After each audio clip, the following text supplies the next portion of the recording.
بسم اللہ الرحمن الرحیم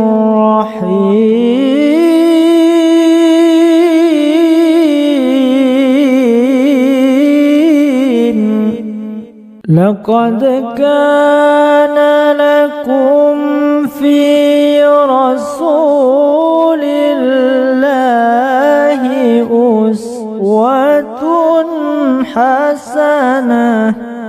نبی صلی اللہ علیہ وسلم کی انقلابی سیرت کے ریلیٹڈ ہم پڑھ رہے تھے، تو اس محفل میں ہم ان واقعات کا تبصرہ کریں گے جس سے ہمارے دلوں میں جو گرماہٹ ہے وہ آ جائے، ہمارے ایمان اور ہمارے جذبات حرکت دینے لگے۔ ایسے واقعات ہم ان محفل میں پڑھیں گے جنہیں سن کر ہمارے آنکھوں کے اندر آنسوں کے سمندر امڑ جائے اور ایسی کیفیت ہمارے اندر آ جائے۔ تو اس نیت کے ساتھ ہم انقلابی سیرت کو سمجھنے کی کوشش کریں گے۔ تو اللہ تعالیٰ سے دعا بھی کرتے رہیں گے ساتھ میں کہ اللہ تعالیٰ ان عبرتوں اور ان درسوں سے ہمارے سینے کو منور کر دے اور اپنے اعمال اور اخلاق کو سدھارنے والوں میں ہمیں شامل فرمائے۔ تو نبی صلی اللہ علیہ وسلم کو مبعوث فرمانے کا مطلب یہی ہے کہ ہم ان کو فالو کریں، ہم ان کو کاپی کریں، بہو جو آپ نے لے کر آئے اس کے مطابق زندگی گزارے۔ تو اللہ تعالیٰ جہاں جہاں پر رہنمائی کی ضرورت ہوتی تھی، ہدایت کی ضرورت ہوتی تھی، لوگوں کو صحیح راستہ دکھانے کی ضرورت ہوتی تھی، وہاں وہاں پر اللہ تعالیٰ نے نبیوں کو مبعوث فرمایا۔ تو اس دور میں جب نبی صلی اللہ علیہ وسلم کی ضرورت تھی، نبی صلی اللہ علیہ وسلم کو مبعوث کیا گیا تھا، وہاں پر رہنمائی کی ضرورت تھی، تو اللہ تعالیٰ نے محمد صلی اللہ علیہ وسلم کی ذات کو وہاں پر پیدا کیا اور ان کو نبی بنا کر لوگوں کے سامنے لے کے آئے۔ تو ہمارا دعویٰ ہے، ہم میں سے بہت سارے یہ دعویٰ کرتے ہیں کہ ہم نبی صلی اللہ علیہ وسلم سے محبت کرتے ہیں، ہم نبی صلی اللہ علیہ وسلم کے چاہنے والے ہیں۔ تو اب ہم دیکھیں گے کہ تین مثالوں سے ہم سمجھیں گے کہ نبی صلی اللہ علیہ وسلم کی محبت کس طریقے کی محبت، یعنی ان تینوں مثالوں میں کون سی مثال کی محبت ہمارے اندر ہے۔ پہلی مثال ہے ابو لہب کی۔ ابو لہب آپ سے محبت کرتا تھا، اس کی دلیل ہے کہ جب نبی صلی اللہ علیہ وسلم پیدا ہوئے تھے، آپ کی پیدائش پر اس نے غلام آزاد کیا تھا، خوش ہو گیا تھا، وہ غلام آزاد کیا تھا۔ کیا اس کی یہ محبت ایکسیپٹڈ ہے؟ اس کا جواب ناٹ ایکسیپٹڈ۔ اللہ تعالیٰ کے پاس اس کی یہ محبت ایکسیپٹڈ نہیں ہے۔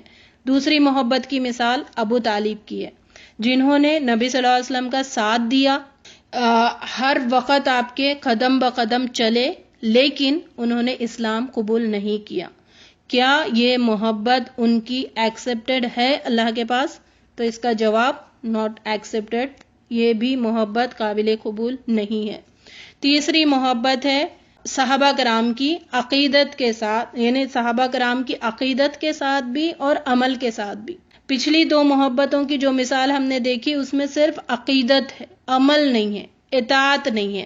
اب صحابہ کرام کی جو تیسری مثال ہے اس میں عقیدت ہے، عمل ہے، اطاعت ہے، ہر چیز اس میں موجود ہے۔ مکمل حکم کو ماننا ہے، کر کے دکھانا ہے، اور ایمان کے ساتھ انہوں نے اس اطاعت کو قبول کیا۔ تو کیا اللہ تعالیٰ کے پاس یہ اطاعت قبول ہے، یہ ایکسیپٹڈ ہے؟ تو اس کا جواب ہاں، اللہ تعالیٰ کے پاس ایسی محبت ایکسیپٹڈ ہے، اور یہی محبت ہمارے دلوں میں بھی ہونی چاہیے جیسے صحابہ کرام کے پاس تھی۔ انہوں نے کر کے دکھائے، نبی صلی اللہ علیہ وسلم کو فالو کر کے دکھائے، نبی صلی اللہ علیہ وسلم کی بات مان کر دکھائے۔ تو ایسی اطاعت ہمارے اندر بھی ہونی چاہیے، ایسی محبت ہمارے اندر ہونی چاہیے۔ اگر ہم اپنا جائزہ لیں، صرف یہ تین مثالوں پر غور و فکر کریں، ان میں سے کس مثال میں ہم فٹ بیٹھتے ہیں اور ایکسیپٹ کون سی ہونے والی ہے، اور حوض کوثر کا پانی کن کو نصیب ہونے والا ہے۔ اللہ تعالیٰ ہمیں صحابہ کرام جیسی محبت عطا کرے اور اطاعت کرنے والوں میں شامل فرمائے۔ کل ہم نے رسول صلی اللہ علیہ وسلم کو بھیجنے کا جو مقصد پڑھا تھا سورہ جمعہ کی آیت نمبر 2 میں، اور سورہ جمعہ کی آیت نمبر 1 میں جو اللہ تعالیٰ کی 4 کوالٹیز بتائی گئی تھی، ان کے حوالے سے اللہ تعالیٰ نے جو رسول کو بھیجا تھا، جن کاموں کو دے کر ان کاموں کو سمجھنے کی ہم نے کوشش کی ہے۔ اللہ تعالیٰ الملک ہے، حقیقی بادشاہ ہے، اور حقیقی بادشاہ نے اپنی آیتیں یتلو علیہم آیاتی ہی اپنے نبی کو حکم دیا کہ آپ لوگوں کو میری آیتیں تلاوت کر کر کے سنائیں۔ اللہ تعالیٰ قدوس ہے، ہر عیب سے پاک ہے، یہی کام اپنے نبی کو بھی دے کر بھیجا۔ وَيُزَكِّيهِمْ، آپ لوگوں کو پاک کرے، لوگوں کی سیرتوں کو پاک کرے، لوگوں کا انٹرنل اور ایکسٹرنل کی صفائی کرے، اور جیسے ہم سلیم الفطرت ہے پیدا ہوئے تھے اسی طرح زندگی بھی سلیم الفطرت گزارے، اور جب رب کے پاس جائیں تو بھی سلیم الفطرت کے ساتھ جائیں۔ ایسی پاکیزگی کرنے کے لیے نبی صلی اللہ علیہ وسلم کو بھیجا ہے۔ پھر تیسری کوالٹی اللہ تعالیٰ کی جو ہم نے سمجھی تھی، عزیز، جو کہ ہر قانون کو نافذ کرنے والا، ہر اختیار اس کے ہاتھ میں ہے۔ تو اللہ تعالیٰ نے اپنے نبی کو یہ کام بھی دے کر بھیجا، وَيُعَلِّمُهُمُ الْكِتَابَ، لوگوں کو میرے قانون جو ہے، میرے باتیں جو ہے وہ ان کے اوپر نافذ کرو، چاہے وہ زبردستی ہو، ہمیں اللہ تعالیٰ کے لاس کو، یعنی توہن و کرہن، پسند ہو یا ناپسند ہو، اللہ تعالیٰ کے لاس کو ایکسپٹ کرنا ہے۔ چوتھی چیز جو ہے حکمت، اور اللہ تعالیٰ نے اپنے رسول کو حکمت دے کر بھیجا ہے، یعنی جو تعلیمات ہے وہ حکمت پر مبنی ہیں، ان میں ہمارے لیے بھلائی ہے، کیونکہ جب اللہ تعالیٰ نے ہمیں پیدا کیا ہے انسان کو، تو انسانیت کے لیے بھلائی کس میں ہے وہ اللہ تعالیٰ کو بخوبی پتا ہے، تو جو احکام ہے اس میں ہی ہمارے لیے فائدہ ہے۔ یہ چیزیں ہم نے کل سمجھی تھی، اب آج سمجھیں گے۔ اللہ تعالیٰ نے نبی صلی اللہ علیہ وسلم کے مقصد بعثت کے سلسلے میں قرآن میں 3 جگہ 3 آیتوں میں بتایا ہے۔ سورہ صف آیت نمبر 9، سورہ فتح آیت نمبر 28، سورہ توبہ آیت نمبر 33۔ ان تینوں آیتوں میں کیا بتایا گیا؟ هو الذی ارسل رسولہ بالہدی ودین الحق لیظہرہ علی الدین کلہ ولو کرہ المشرکون، اور سیم آیت ریپیٹڈ ہے سورہ توبہ آیت نمبر 33 میں بھی، اور سورہ فتح میں سیم آیت ریپیٹ ہے، هو الذی ارسل رسولہ بالہدی ودین الحق لیظہرہ علی الدین کلہ وکفی باللہ شہیدا۔ یہ جملہ فرق ہے، 3 آیتیں سیم ریپیٹ ہوئی ہے قرآن میں، اور اس میں بتایا کیا گیا کہ وہی ہے جس نے اپنے رسول کو بھیجا 3 چیز دے کر، ہدایت، دین حق، قرآن۔ اس میں اللہ تعالیٰ گواہ ہے کہ ہاں یہ چیزیں میں نے دے کر بھیجا۔ ہم قیامت کے دن نہیں کہہ سکتے کہ ہمارے تک یہ چیزیں نہیں آئی، ہمیں یہ چیزیں نہیں پتہ، یہ نہیں بول سکتے، کیونکہ قرآن ہمارے گھروں میں موجود ہے۔ قرآن کے ذریعے سے اللہ تعالیٰ نے ہمیں یہ 3 چیزیں بتائی۔ جو نبوت کا سلسلہ ہے وہ ختم ہو گیا، اب کوئی نبی آنے والا نہیں ہے قیامت تک، پیغام کا سلسلہ مکمل ہو گیا، لیکن 3 چیزیں نبی صلی اللہ علیہ وسلم نے باقی رکھ کے گئے دنیا سے۔ قرآن اور جو دین حق ہے وہ بھی مکمل ہو گیا، اور جو ہدایت ہے، رسالت کی جو تکمیل ہے، دنیا جیسے جیسے آگے بڑھتی گئی ویسے اللہ تعالیٰ نے نبیوں کو بھیجتے گئے، اور یہ نبیوں کو جب بھیجے تو پھر یہ دین حق جو تھا وہ مکمل ہو گیا، الیوم اکملت لکم دینکم، دین مکمل ہو گیا۔ نیکسٹ ہدا جو ہے وہ رسول صلی اللہ علیہ وسلم کی رسالت ہے، اور یعنی رسالت کا سلسلہ بھی ختم ہو گیا۔ ہدایت جو بھیجی، طریقہ جو بھیجا گیا وہ بھی مکمل ہو گیا، رسولوں کا سلسلہ بھی مکمل ہو گیا۔ ان شارٹ فارم شریعت آنی ہے وہ بھی بند ہو گئی۔ اب ان 2 چیزوں کو لے کر ہمیں کام کرنا ہے، آگے بڑھتے رہنا ہے اور اپنا عمل سدھارنا ہے۔ نبی صلی اللہ علیہ وسلم نے فرمایا، میری اور باقی نبیوں کی مثال ایک عمارت کی طرح ہے، اور لوگ گھوم گھوم کر اس کو دیکھتے ہیں، اس عمارت کو، ایک جگہ ایک اینٹ خالی ہوتی ہے اس عمارت میں، تو نبی صلی اللہ علیہ وسلم نے فرمایا کہ وہ اینٹ میں ہوں، میں آ گیا تو وہ عمارت مکمل ہو گئی، یعنی جو نبوت کی جو بلڈنگ ہے، نبوت کی جو عمارت ہے وہ مکمل ہو گئی نبی صلی اللہ علیہ وسلم سے، اس کے بعد اب کوئی آنے والا نہیں ہے۔ تو اب یہ رسول کو ملی کیا ہے؟ 2 چیزیں، قرآن اور دین حق، سچا کامل عدل و انصاف والا دین دے کر اللہ تعالیٰ نے نبی صلی اللہ علیہ وسلم کو بھیجا ہے۔ اب آج کے درس میں ہم یہ 3 چیزوں پر روشنی ڈالیں گے، قرآن پر، دین حق پر اور ہدایت پر انشاءاللہ۔ اب قرآن کیا چیز ہے؟ اللہ تعالیٰ نے جیسے آدم علیہ السلام کو بھیجے، آدم علیہ السلام اور ہمارے درمیان اگر شمار کیا جائے ایک اندازہ تو 6000 سال کا وقفہ ہے، نبی صلی اللہ علیہ وسلم تک 6000 سال کا وقفہ ہے۔ اس دوران جتنی بھی شریعتیں آئیں، جتنے بھی نبی آئے اور ان کو جتنے بھی حکمت کی تعلیم دی گئی، ان تمام میں سے شریعت کسی کو نہیں دی گئی۔ شریعت کب شروع ہوئی؟ شریعت یعنی لاس جو دینا کب سے شروع ہوا؟ عیسیٰ علیہ السلام کے پہلے سے، یعنی نبی صلی اللہ علیہ وسلم کے پہلے 1200 ایئرز پہلے سے اللہ تعالیٰ نے احکام دینا شروع کیے۔ اس سے پہلے اگر ہم زبور میں دیکھتے ہیں تو اس میں اللہ تعالیٰ کی تعریف ملتی ہے، اللہ تعالیٰ کی وحدانیت ملتی ہے، لیکن جو شریعت ہے، جو لاس ہے، وہ نبی صلی اللہ علیہ وسلم کے 1200 ایئرز بیفور سے دیے۔ کیوں دیے؟ جب سے کیوں ضرورت پڑی؟ پہلے سے کیوں نہیں دیے؟ آدم علیہ السلام کے دور سے کیوں نہیں دیے؟ تو اس بات کو سمجھنے کے لیے ہم تھوڑا انسان جو ہے اس پر غور و فکر کریں گے، انسان کا جو شعور ہے اس پر انشاءاللہ غور و فکر کریں گے۔ ہمارا جو شعور ہے ہر وقت بڑھتا رہتا ہے۔ جب آدم علیہ السلام تھے، اللہ تعالیٰ نے آدم علیہ السلام کو پیدا کیا، ان میں ہر چیز موجود تھی، جیسے ایک سیڈ میں ہر چیز موجود ہوتی ہے، اور ٹری کا سٹیم بھی موجود ہوتا ہے، پتے بھی موجود ہوتے ہیں، فروٹس بھی موجود ہوتے ہیں، ہر چیز اس میں موجود ہوتی ہے اس سیڈ میں۔ اسی طرح آدم علیہ السلام کے اندر وہ ہر چیز تھی، لیکن جب ٹری کب بڑھتے رہتا تو پھر یہ چیزیں آگے شاخیں نکلتی ہے، پھر لیوز نکلتے ہیں، پھر فروٹس ہوتے ہیں، پھر فلاورز ہوتے ہیں، اس میں یہ سب چیزیں آگے بڑھتی ہیں۔ اسی طرح آدم علیہ السلام تھے، اس کے بعد جو نسلیں آئی سلولی ڈیولپ ہوتا گیا انسان کا شعور، انسان کا سمجھ، ٹھیک ہے؟ تو جیسے جیسے شعور ڈیولپ ہوتا گیا تو اس کے اندر سمجھ، حکمت کی قابلیت پیدا ہوئی۔ تو جب انسان صحیح معنوں میں شریعت ہے اس کو لینے کے قابل کب ہوا؟ نبی صلی اللہ علیہ وسلم کے 1200 ایئرز بیفور، وہاں پر وہ قابل ہوا کہ یہ شریعت لے سکوں۔ تو اللہ تعالیٰ نے بائبل میں اللہ تعالیٰ نے احکام بعض ہمیں ملتے ہیں، تو وہاں سے اللہ تعالیٰ نے دینے شروع کیے۔ تبھی بھی انسان مکمل طور پر شعور کو نہیں پہنچا، تبھی بھی نہیں پہنچا۔ کب پہنچا؟ جب نبی صلی اللہ علیہ وسلم کو نبی بنایا گیا، نبی صلی اللہ علیہ وسلم پہ وحی نازل ہوئی تھی، وہ ٹائم تھا، اس وقت انسان پورے شعور میں پہنچ گیا تھا۔ تو اللہ تعالیٰ نے اب پوری شریعت کرنے کے کام کیا ہے۔ ایک طریقے سے اگر ہم جو نبی صلی اللہ علیہ وسلم کی امت ہے، ہم اگر اپنے پہ غور و فکر کریں تو ہم بہت ریوارڈڈ ہے، کیونکہ پہلے کے لوگوں کو اللہ تعالیٰ نے اتنا رولز اینڈ ریگولیشنز نہیں دیے، ہمیں دیے۔ تو مطلب یہ ہے کہ ہم بلیسڈ اس وجہ سے ہے کہ ہمیں طریقہ پتا چل رہا ہے، کیسے جینا، کیسے اٹھنا، کھانا پینا، معاملات، یہ چیزیں ہمیں اللہ کی طرف سے پتا چل رہی ہے۔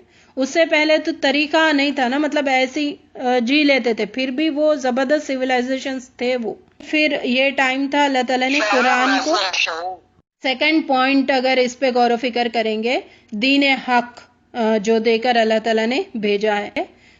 جب انسان ڈس آرگنائزیشن سے، سیویلائز سے آرگنائزڈ ہو گیا، سیویلائزڈ ہو گیا، پھر اللہ تعالیٰ نے کیا کہ اب اس کو نظام دوں، میں طریقہ دوں اس گزارنے کا۔ کیسے؟ پہلے جو بھی رہا کرتے تھے دنیا میں، وہ ایز ایک قبیلہ ہوتا تھا، ایک خاندان جہاں پر بستا تھا، وہ ان کی وہ سٹی تھی۔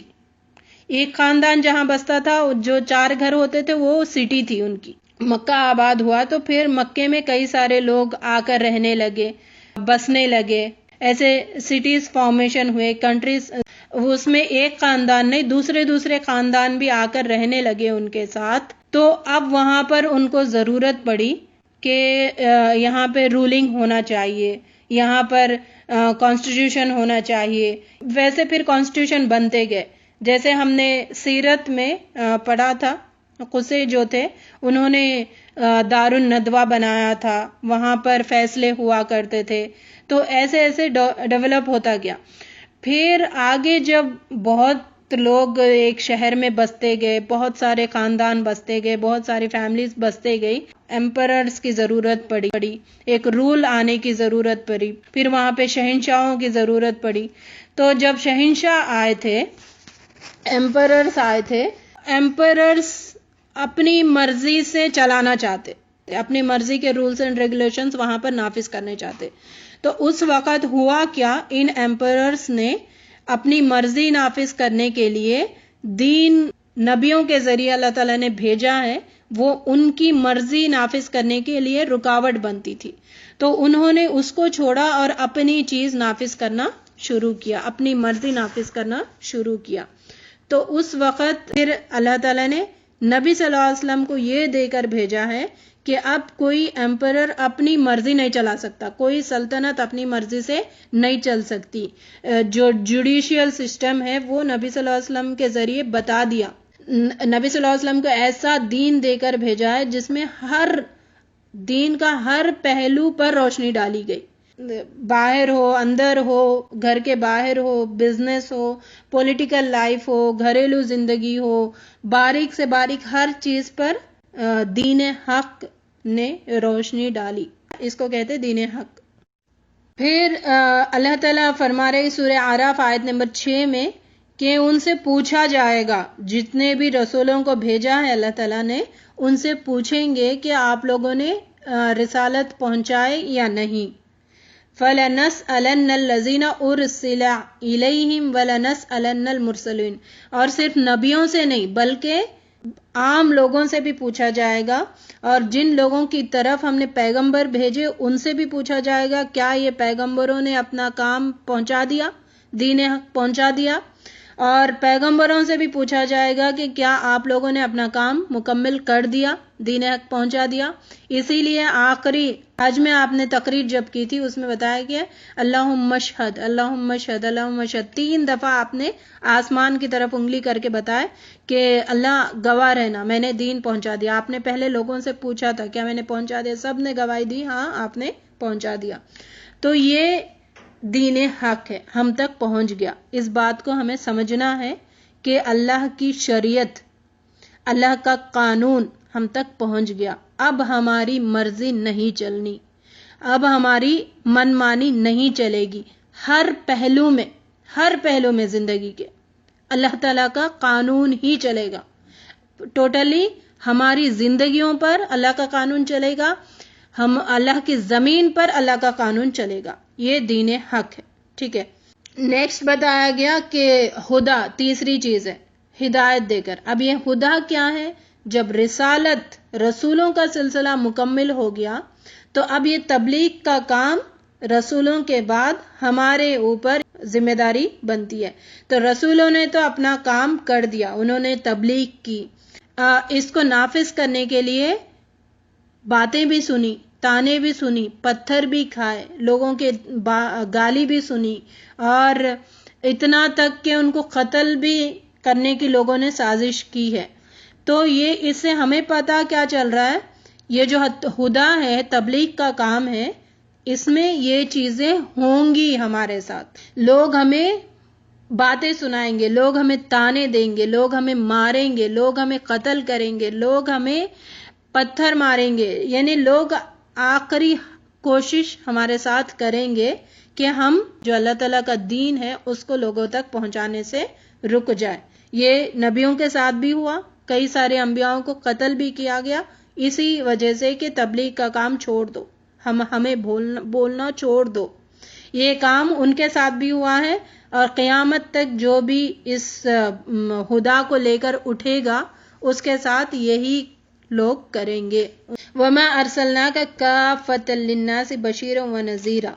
تو سورہ سبا میں اللہ تعالیٰ فرما رہے ہم نے بھیجا ساری انسانیت کے لیے خوشخبری دینے والا اور ڈرانے والا بنا کر. نبی صلی اللہ علیہ وسلم کو صرف خوشخبری دینے نہیں، جنت کی باتیں بتانے نہیں، نرم نرم چیزیں بتانے کے لیے نہیں ہے، اچھی اچھی چیزیں، مزے کی چیزیں بتانے کے لیے نہیں. دونوں چیزیں، اچھی چیزیں بھی بتاؤ، سخت سے سخت جو پنشمنٹ ہے وہ بھی بتاؤ، اس کو بھی محسوس کرواؤ. یہ 2 چیزیں دے کر اللہ تعالیٰ نے نبی صلی اللہ علیہ وسلم کو بھیجا. مطلب یہ ہے کہ ان کے بعد ہم جو یہ ہدایت کا کام کریں گے، خدا کی ذمہ داری لے کر اٹھیں گے، ہمیں بھی لوگوں کو ڈرانا ہے اور خوشخبری سنانا ہے۔ اور ایک اور جگہ اللہ تعالیٰ فرما رہے یا ایھا الرسول بلغ ما انزل الیک من ربک وان لم تفعل فما بلغت رسالہ، اے پیغمبر جو ارشادات خدا کی طرف سے تم پر نازل ہوئے ہیں سب لوگوں کو پہنچاؤ، اور اگر ایسا نہ کیا تو تم خدا کا پیغام پہنچانے میں قاصر ہے، یعنی ہر ایک کو پہنچانا ہے، ایک کو بھی نہیں چھوڑنا، ہر ایک کو پہنچانا ہے۔ تو ہم جتنے لوگوں سے ہمارا تعلق ہوتا ہے ساتھ ساتھ، یعنی یہ جو ریولوشنری بایوگرافی آف نبی کریم صلی اللہ علیہ وسلم جو ہم پڑھ رہے ہیں، انقلابی سیرت نبی، تو ساتھ ساتھ اپنا اس میں حصہ ڈالیں، ہم کیا کر رہے، نبی صلی اللہ علیہ وسلم نے یہ کیا تو ہم کیا کر رہے۔ تو یہ خدا کی ذمہ داری اگر ہم نے پوری نہیں کی تو ہم کچھ نہیں کیے۔ اللہ تعالیٰ نے کہا قاصر ہے، تم نے اگر یہ کام نہیں کیا تو تم قاصر ہے۔ تو اور یہ ذمہ داری صرف بعض لوگوں پر نہیں اللہ تعالیٰ نے نافذ کیا، ہر ایک پر۔ کنتم خیر امت، تم امت ہو، تم اپنے آپ کو امت کہتے ہو رسول صلی اللہ علیہ وسلم کی، تو پھر تمہارے اوپر یہ ذمہ داری ہے، بات ختم۔ یعنی تم اپنے آپ کو پھر امتی سے ہٹا دو، تم کوئی ایسی زمین پہ جا کے بسو جہاں پہ شریعت نہیں پہنچی ہو، جہاں پہ اللہ تعالیٰ کا قانون نہیں ہو، اللہ تعالیٰ کی زمین نہیں ہو، ایسی جگہ پر جاؤ۔ اگر نہیں جا سکتے تو you have to follow and you have to obey, آپ ہمیں اوبے اینڈ پھر آگے اس کو پہنچانا ہے، لوگوں تک بھی اس چیز کو پہنچانا ہے۔ تو اس میں اللہ تعالیٰ نے دین حق کو قائم کرنے کا ہمیں حکم دے رہے، اور بہت اسٹرانگلی ہمیں حکم دے رہے، ہر ایک کو حکم دے رہے، کسی ایک کو اور دو کو نہیں دے رہے، سب کو حکم دے رہے۔ اور مطلب دین حق کے خلاف جو نظام ہے، جو کانسٹیٹیوشن ہے ہمارے گھروں میں یا پھر ہماری کنٹری میں، ہمارے محلوں میں، اس کو جڑ سے اکھاڑ کر پھینکو، اس نظام کو۔ تمام انبیاء اور رسول نے اس جڑ سے اکھاڑنے کا جو کام انہوں نے کیا، اس میں بہت ساری تکلیفیں انہوں نے برداشت کی۔ اللہ تعالیٰ اگر چاہتا تو نبی صلی اللہ علیہ وسلم کو دھکا تک نہیں لگتا اور کانٹا تک نہیں چبھتا، لیکن اللہ تعالیٰ نے نہیں کیا۔ اللہ تعالیٰ نے یہ سنت کی کہ تم جب اس باطل نظام کو ہٹاؤ گے تمہیں دھکے بھی لگیں گے، تمہیں کانٹے بھی چبھیں گے، تمہیں پتھر بھی کھانے پڑیں گے۔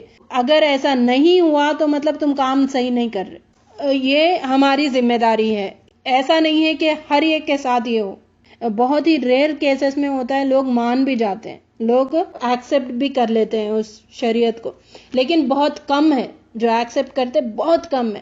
میں ابھی نہیں سمجھتی کہ جتنے لوگ یہاں پر بیٹھے ہوئے ہیں یہ انقلاب کا کام کر رہے ہو، اپنے گھروں تک، بہت دور تک جانے کی ضرورت نہیں، اپنی فیملی تک ہم یہ کام کر رہے ہیں۔ مائیکل ہارٹ نے کہا، اس نے ایک کتاب لکھی جس میں لکھا ہوا تھا کہ 100 پیپل کا ذکر اس نے کیا جو پوری دنیا پر انقلاب لے کے آئے، پوری دنیا پر ریولوشن لے کے آئے۔ اس میں اس نے فرسٹ نام نبی صلی اللہ علیہ وسلم کا لکھا۔ نبی صلی اللہ علیہ وسلم ایسی ہستی تھے جنہوں نے پوری دنیا پر انقلاب لے کے آئے، پوری دنیا پر ریولوشن لے کے آئے۔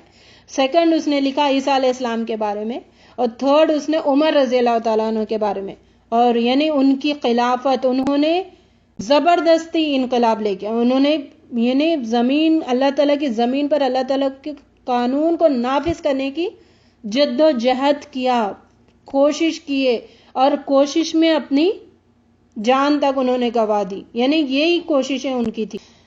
اور یہ کام ہمیں بھی کرنا ہے، ساتھ ساتھ اپنا بھی محاسبہ کرتے جاؤ، یہ کام ہمیں بھی کرنا ہے ہر فیلڈ میں، ٹھیک ہے، ہر فیلڈ میں۔ یعنی نبی صلی اللہ علیہ وسلم واحد شخص تھے جنہوں نے جو انقلاب لے کے آئے، مذہبی اور سیاسی دونوں نظاموں میں، وہ سپریملی سکسیس بھی ہوئے۔ سیکولر اور ریلیجیس جو فیلڈز ہے اس میں اللہ تعالیٰ نے ان کو سپریملی سکسیس بھی کیا۔ ہم پہلے 2 قدم نہیں ڈالتے اور ہمت ہار کے بیٹھ جاتے، لوگ ایسا بول رہے، لوگ وہ کر رہے، لوگ یہ کر رہے، ہم ہار کے بیٹھ جاتے، پھر سپریم کیسے ملے گی؟ اللہ تعالیٰ کامیابی کیسے دیں گے؟ محنت کرنا پڑے گا نا، کھانا پڑے گا پتھر 4، پھر جا کے یہ کام ہوگا، پھر جا کے ریولوشن آئے گا۔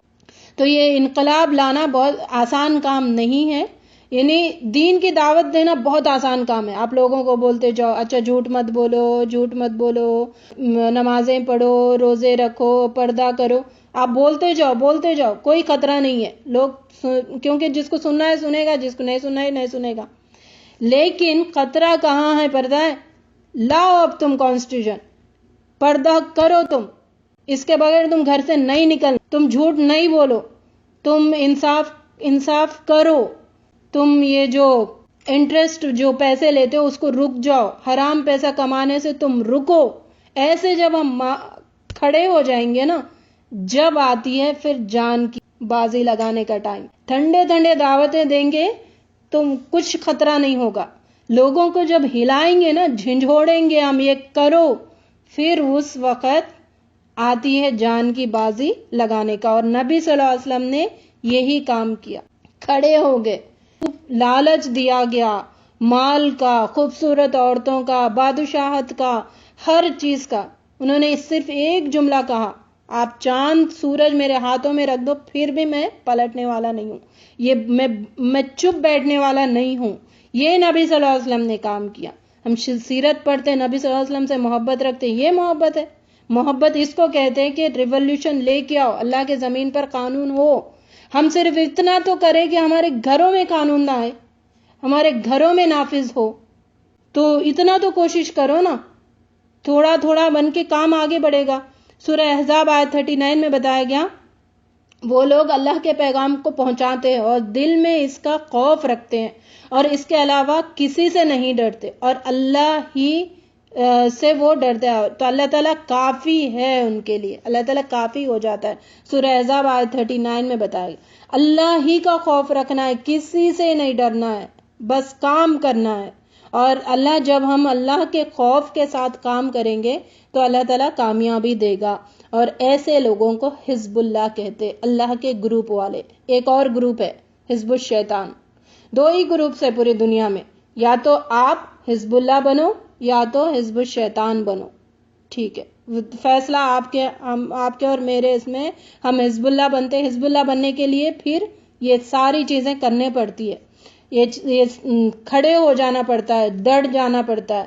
حزب الشیطان بنو, کوئی مسئلہ نہیں ہے, لوگ آپ کو سروں کا تاج بنا لیں گے, لوگ آپ کی واہواہی کریں گے, کیونکہ خوش ہو جاتے ہیں نا لوگ, تو شیطانی چالوں سے خوش ہو, شیطان نے ایسا بہکا دیا ہے. تو اب ہمارا کام ہے حزب اللہ بننے کا, اور ہم حزب اللہ بننے کے لیے اپنی جان و مال لگا دیں گے, اور اپنی کوشش کریں گے, آخری سانس تک ہم انشاءاللہ کوشش کریں گے اور اس کو نافذ کرنے کی کوشش کریں گے. اور اسی کوشش کے ساتھ ہم اس سیرت کو سمجھیں گے کہ نبی صلی اللہ علیہ وسلم نے جو بھی کام کیا ہے اس کے مطابق ہمارے کام ہو. تو پھر اللہ تعالیٰ سے دعا ہے کہ اللہ رب العزت ہمیں اب ہماری زندگی نبی صلی اللہ علیہ وسلم کی حیات کی نقل میں گزارنے والا بنائے. نبی صلی اللہ علیہ وسلم جیسے انہوں نے زندگی گزاری ویسے زندگی گزارنے والوں میں ہم سب کا شمار فرمائے.